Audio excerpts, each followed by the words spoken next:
Bien, como decía, seguimos esta sesión con la intervención de Laura Barba Bertrán y Arturo Morgado García, con la comunicación que lleva por título Salvajes en Europa, la imagen de Rusia en la España moderna. Tenéis la palabra.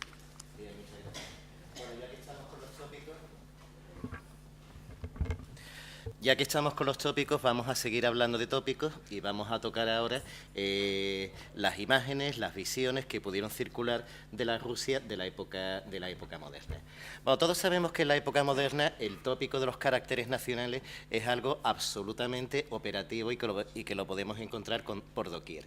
Lo encontramos ya en el Renacimiento, lo encontramos en una obra muy conocida de Carlos García, La antipatía entre franceses y españoles, donde nos da una visión totalmente contrapuesta de ambos pueblos. Lo encontramos también en el gran Benito Feijóo, con su mapa intelectual y cotejo de naciones, donde precisamente lo que quiere es desmontar un poco, sin éxito naturalmente, todos esos tópicos.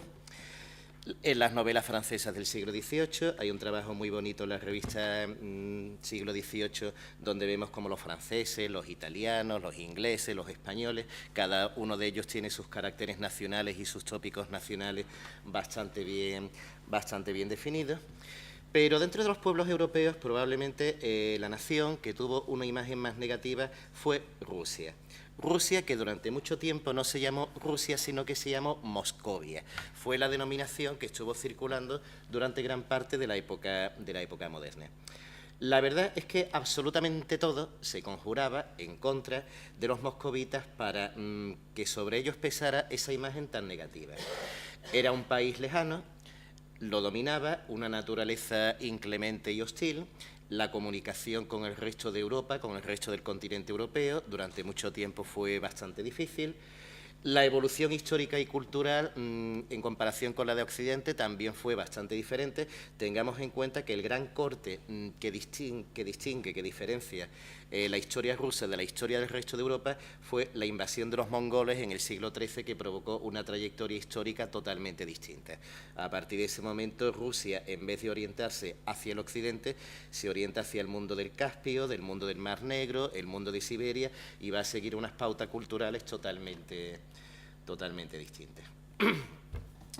Bueno, puesto un poco los antecedentes de todo esto, ¿qué se decía en la época moderna en España acerca del territorio ruso? Ante todo, ¿qué era lo que se podía saber? ¿Qué era lo que se podía conocer? ¿Qué volumen de información tuvieron los españoles o podían tener los españoles sobre la Rusia de la modernidad? Bueno, durante el siglo XVI y XVII, bastante poco. En el siglo, las relaciones de sucesos, que todos sabemos que tuvieron mucho florecimiento en el XVII y el XVIII, pues apenas tocan el imperio ruso, apenas tocan el espacio ruso, les interesa mucho más, bueno, los enfrentamientos con los turcos en el Mediterráneo, o incluso las guerras de los Habsburgos contra los turcos en Centro Europa, pero de Rusia bastante poco. Hay algunas referencias sobre las guerras entre los rusos y los polacos, que es el enemigo eterno siempre para los rusos. Hay algunas referencias sobre los martirios que sufren los religiosos católicos por parte de los crueles ortodoxos, pero por otro lado bastante poco más. Alguna obra literaria, Lope de Vega tiene alguna obra de teatro precisamente ambientada en el espacio ruso, obra de teatro que nos trata de la figura del falso Demetrio, falso Demetrio que, por cierto, todavía en el siglo XVIII, si leemos la prensa española, seguía inspirando algunas piezas dramáticas. Prácticamente ningún español escribe nada de Rusia en el siglo XVI y en el siglo XVII. Tenemos la obra de Juan de Persia, tenemos la obra de Pedro Cubero, pero son relatos que no están ubicados específicamente en el espacio ruso. Juan de Persia, por ejemplo, como su propio nombre indica, era un persa que de camino a España recorrió el Caspio, recorrió el Volga, y eso le sirvió de pretexto para describir el imperio ruso.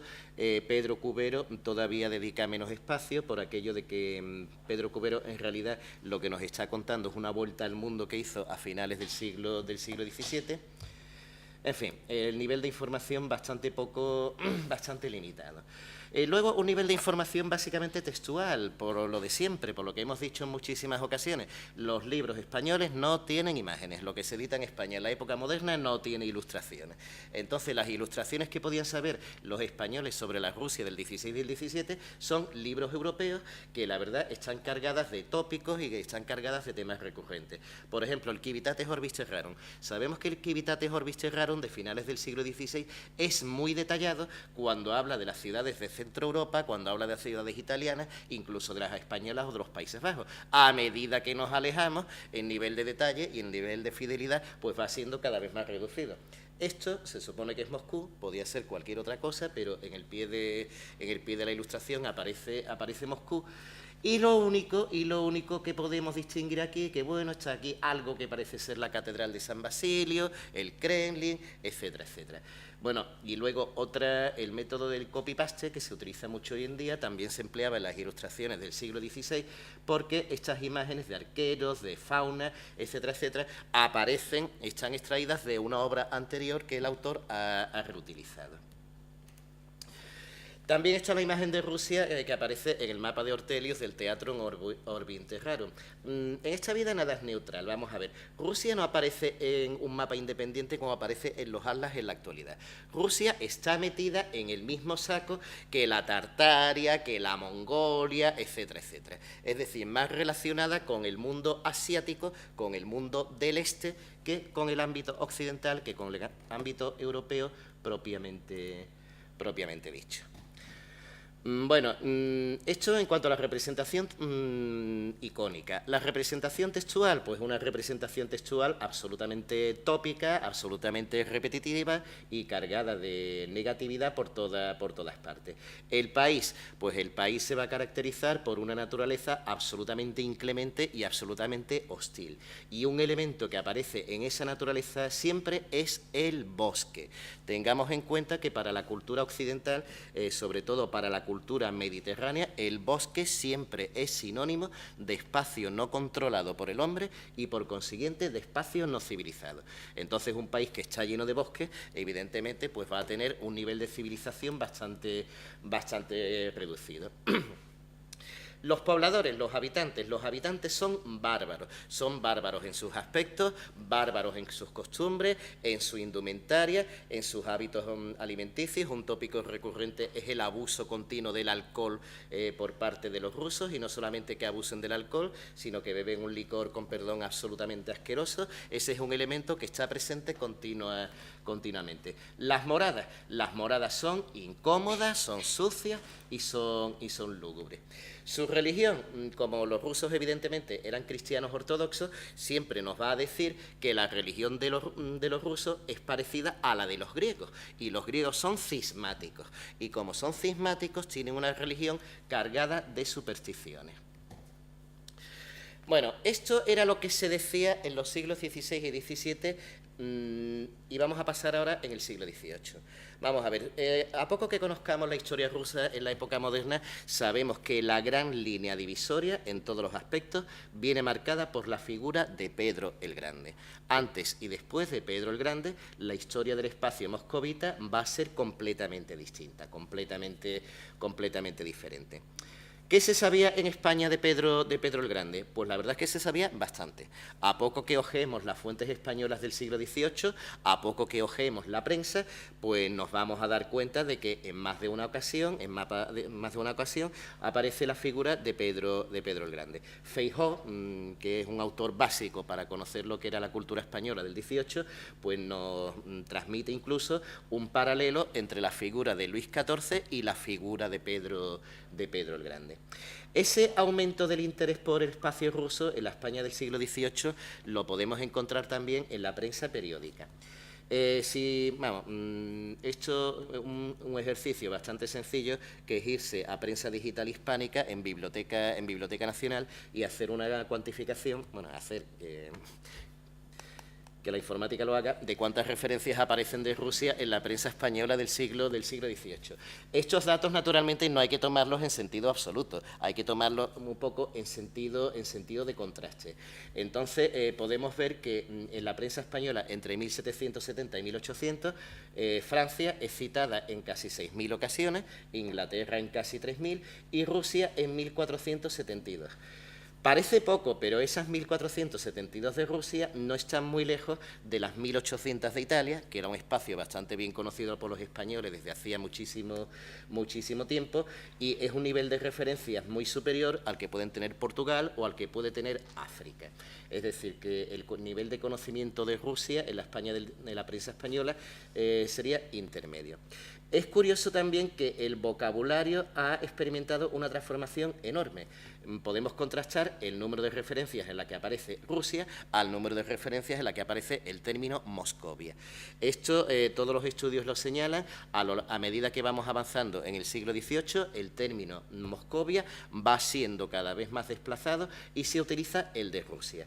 De hecho, alguna obra señala que para los propios rusos consideraban un insulto que se les llamara moscovitas, porque ello equivalía a bárbaros, salvajes, supersticiosos, etc. ¿Qué tipo de referencias o en qué ámbito aparecen esas referencias? No es casual, vamos a ver.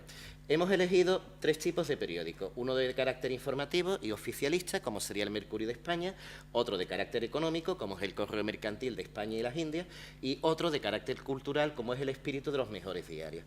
Entonces, ¿qué les interesa a los españoles del siglo XVIII o a la prensa española del siglo XVIII sobre el espacio ruso? Noticias de carácter político. Es decir, el predominio de las noticias de carácter político sobre las demás es bastante abrumador. ¿Y por qué noticias de carácter político? Porque la Rusia del siglo XVIII es una gran potencia, es un factor en Europa con el cual cada vez más hay que contar.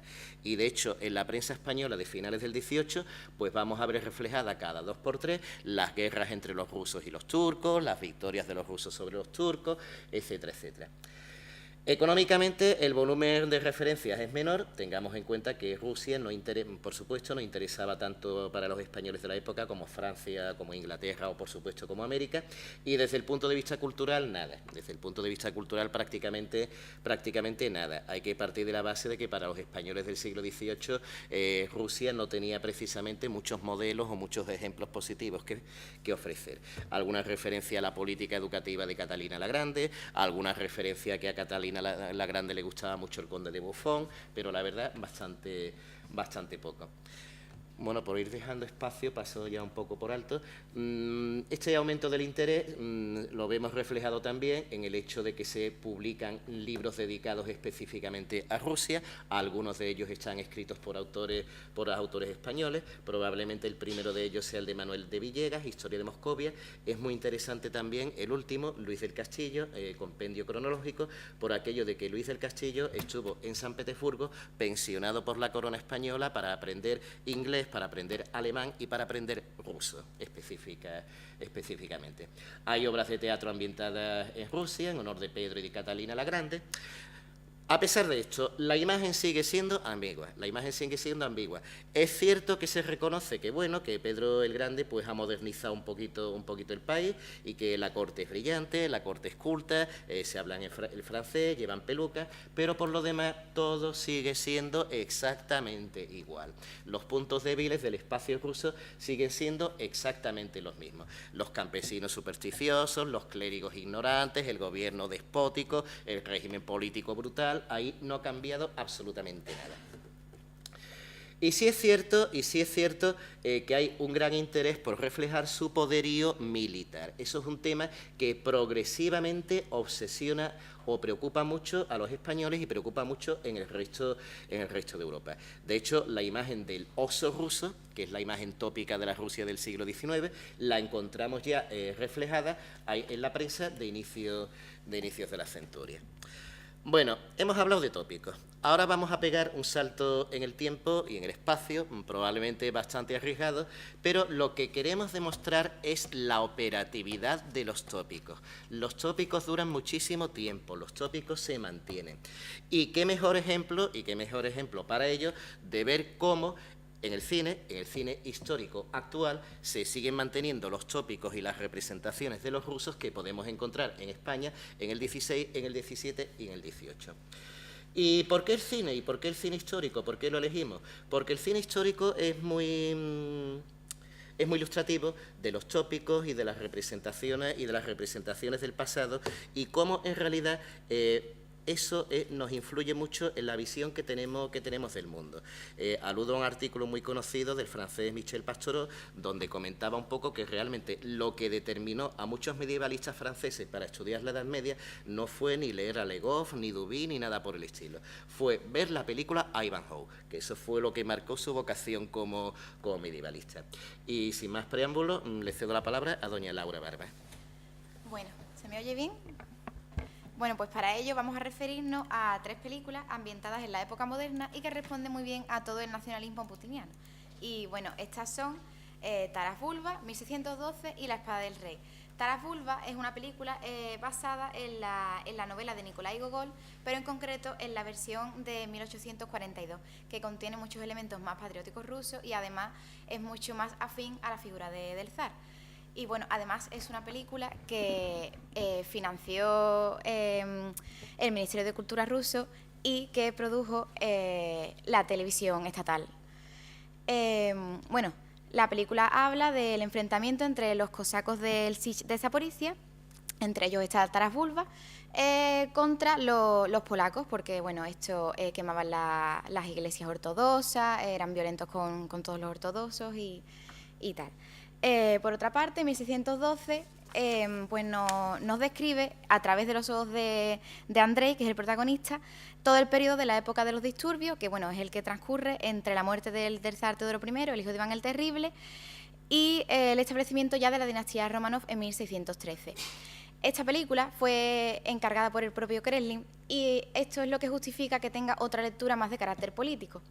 Y es que con esta película se quiere comparar este periodo de los tumultos con el periodo actual en el que se hace la película. La película nos cuenta que tras un periodo fuerte, un gobierno fuerte como es el de Iván el Terrible, llega un zar débil, hay un periodo de caos y es que esto provoca que los polacos invadan Rusia y esto solo puede terminar con la llegada de un gobierno fuerte. Nos pasamos al presente. Rusia, tras la caída del comunismo, pues vive un periodo también de caos, de miseria. Esto provoca que empiece a tener una influencia de una potencia extranjera, Estados Unidos, y ¿esto cómo termina? Pues con la llegada de un gobierno fuerte. ¿Casualidad que esto se haga en época de elecciones? No. La espada del rey, la última película, transcurre en plena Guerra del Norte.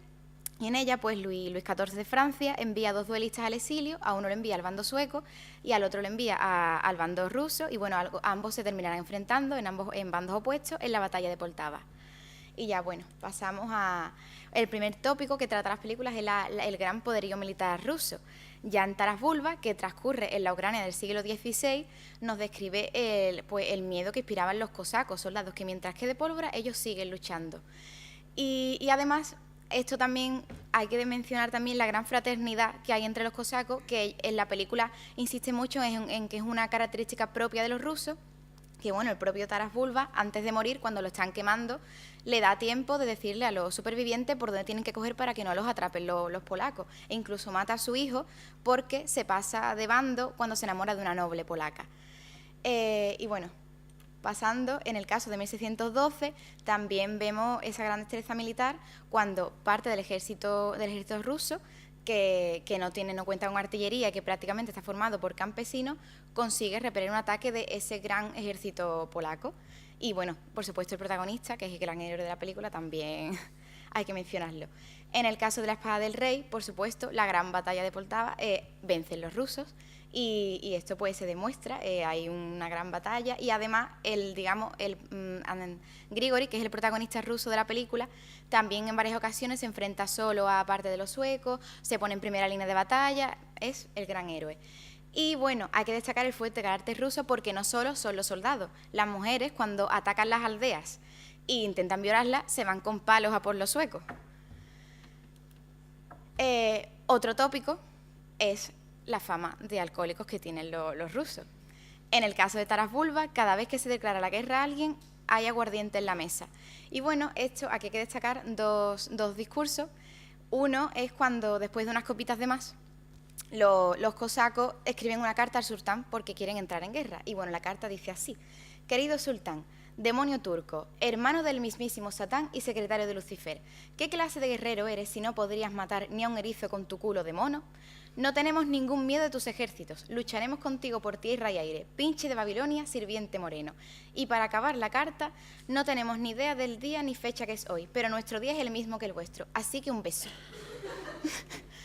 Luego hay otro discurso más solemne, cuando ya se están poniendo las cosas serias, y bueno, pues Taras Bulba intenta darle valor a sus cosacos, y bueno, habla de que bebe a la salud de sus hermanos, dice, lo más destacable podría ser que bebamos de un solo trago, primeramente por la santa religión ortodoxa, porque llegue un día que la misma santa religión se extienda por todo el planeta que habitamos y porque todo el mundo se una en una sola fe. Y así, pues, mucho más solemne. En el caso de la espada del rey, cuando, por supuesto, vencen los rusos, eso hay que celebrarlo, y eso se celebra bebiendo. Y ahí está también el zar, abajo, Pedro el Grande, bebiendo también. Contrastando un poco con estos tópicos, la figura del zar normalmente siempre ha sido vista por los europeos como un rey, más bien un tirano. Sin embargo, en las películas vemos que es una figura completamente exaltada, y bueno, en el caso de Taras Bulba es prácticamente como él, antes de morir, cuando también lo están quemando, le da tiempo de dar un discurso, y donde nos pone al zar como un mesías cuya misión en este mundo es pues traer la grandeza a Rusia. Y bueno, dice, todas las naciones, los pueblos vecinos y lejanos lo presienten desde ahora. De la tierra rusa se levantará un zar y no habrá poder en el mundo con la fuerza suficiente para oponerse a él. Y en el caso de 1612 hay una gran simbología entre el trono vacío, que aparece en varias ocasiones, y el periodo de caos. El caos no se terminará hasta que por fin se asiente un zar. Y el propio protagonista dice que cómo podéis vivir sin un zar en el corazón.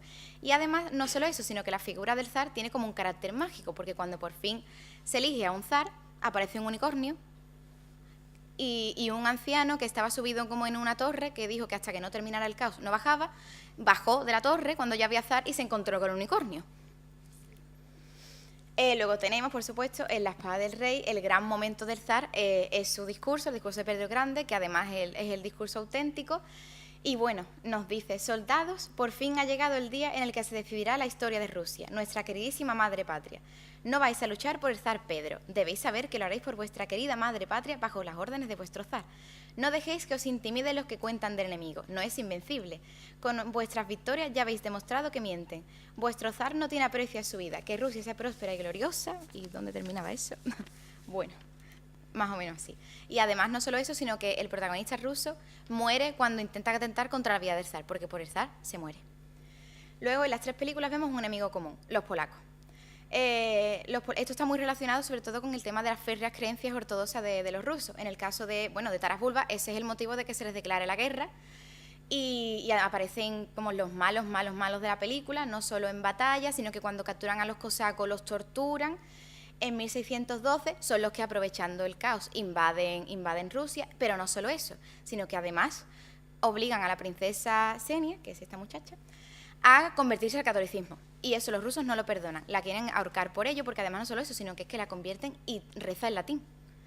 Y en el caso de la espada del rey, aunque los malos se supone que son los suecos, al final los que atentan contra la vida del zar son polacos que están a favor de los suecos. Luego, si comparamos 1612 y la espada del rey, una que transcurre pues en 1612 y la otra ya en la época de Pedro el Grande, vemos que en esencia en Rusia todo sigue igual. Sigue siendo un territorio desolado, un territorio frío, donde te encuentras una aldea cada kilómetros, un territorio salvaje, nada seguro. De hecho, ambas películas nos muestran prácticamente una misma escena en la que mientras están viajando pasa por un puente y los atacan. Entonces prácticamente todo sigue igual. Sí que se aprecian ciertos cambios, ya vemos en la espada del rey pues a unos nobles rusos que visten a la europea y que hablan del zar como un monarca que es muy bueno con los extranjeros. Y bueno, pero claro, eso lo ven bien los europeos, pero los rusos tradicionales, el ruso clásico, no ve bien los cambios. De hecho, hay un anciano que aparece en una aldea que no puede creer que los soldados lleven mallas. Luego también tenemos el tópico de la superstición y la ignorancia. Aparece en 1612, cuando está el falso Dmitri, llega a Moscú como con una máquina que escupe fuego y, claro, eso llegan los del pueblo que no lo han visto en la vida y ven que eso es el demonio directamente o un monstruo que les han traído. Y bueno, en la espada del rey, cuando Grigori, que no tiene consideración alguna, coge las cartas del francés y las quema para hacer fuego, pues claro, el pobre hombre dice que es que en Rusia son todos necios. Luego, pues, también podemos ver, sobre todo en la espada del rey, pero también en 1612, la opinión que tienen los europeos, porque en 1612 aparece una conversación entre el Papa y un sacerdote polaco, en la que se habla de Rusia como un país enorme lleno de salvajes, bueno, o directamente el infierno, y el sacerdote, que lo envían a Rusia, se toma su misión como una prueba de fe antes de poder marchar a América a evangelizar indios, que eso es lo que él quiere de verdad. Y en el caso de la espada del rey, cuando los nobles franceses hablan de Rusia, los que saben dónde están, porque la mayoría no saben ni dónde están, lo describen como un país de paganos y, bueno, el propio rey Luis habla de Pedro el Grande como el bárbaro zar. Y en contraposición con esto, tenemos, porque claro, no solo los europeos van a opinar sobre los rusos, también los rusos pueden opinar de los españoles. Y en 1612 aparece un español, este hombre, que bueno, él aparece directamente, ya aparece apostando y peleándose, pero bueno, ya desde el principio te lo ponen como un gran soldado. Y bueno, este personaje en la película muere y el protagonista tiene que hacerse pasar por él. Y entonces hay un sirviente tártaro que le da una serie de consejos para hacerse pasar por español. Con que grite cosas en plan, pues mierda, mierda, mierda, ya puede ser español. Y también le dice que no baile. Parece ser que tenemos fama de malos bailarines. Y bueno, se ve que los rusos, para los rusos, los españoles y los italianos son lo mismo, porque aparece supuestamente otro español que es un italiano en realidad, y solo se da cuenta de que no es español porque come pescado de río, y los españoles no comen pescado de río. Entonces, bueno, pues nos quedamos con que para los rusos, pues los españoles son pues malos bailarines, bueno, buenos soldados, eso sí, amantes, por supuesto, de los gritos y enemigos del pescado de río. Y bueno, esto pues nos deja ver que finalmente, que bueno, que la persistencia de los tópicos en el tiempo pues es bastante prolongada y que los tópicos tienen este doble sentido, porque si nosotros hemos hablado de la imagen que pueden tener los españoles o los europeos en general de los rusos, pues es impagable ese retrato que hacen en 1612 del español. Muchas gracias.